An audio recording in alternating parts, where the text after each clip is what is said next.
Sa pagsikat ng araw, bakit makulimlim pangakong binitawan? Ngayon'y kay labo ng paningin, akala'y liwanag. Ngunit anong kapalit, mga pangarap nating unti-unting nawaglit. Sino ba ang tunay na nagwagi? Kung luha ang iniwan ng sinasambit na kalayaan, sanahantong ang ating bayan. Pag nagkataon ng mga Pilipino, nagkaisa, punyo, sa balat ng lupa, ang mga congressman, lahat kayo! Oh, Pilipinas, luha mo'y dumadaloy, hinagpis ng kahapon, sa hangin pa rin bumubulong.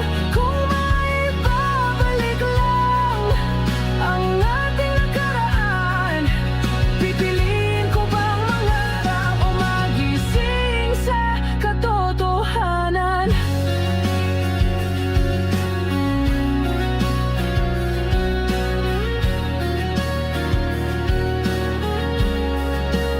Sa bawa, kundi sa buong Pilipinas.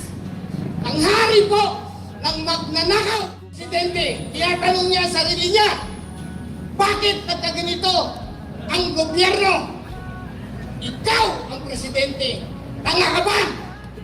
Pananawagan lang po ako sa lahat ng kapwa ko Pilipino. Tayo po ay lumabas sa ating mga lungga dahil po ang laban na ito ay hindi po laban ng nagsasalita.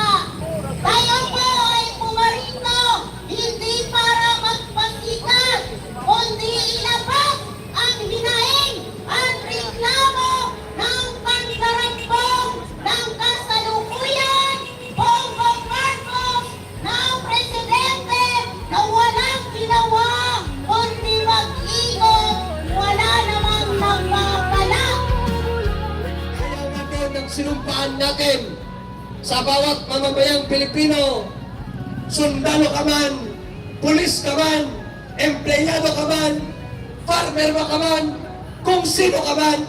Sabi nga sa ating konstitusyon, we, the sovereign Filipino people, imploring the aid of Almighty God, in order to establish a government that shall embody our ideals and aspirations, promote the common good, conserve and develop the patrimony of our nation, and secure to ourselves and our posterity the blessings of independence and democracy under the rule of law and a regime of truth, justice, freedom, and equality. Yun po yung preamble.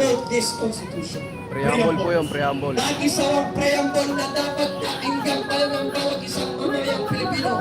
Kagaya na naman ng ating mga kapulisan at kasunduran. Tiwala sa may Kaya mga kapal. kababayan,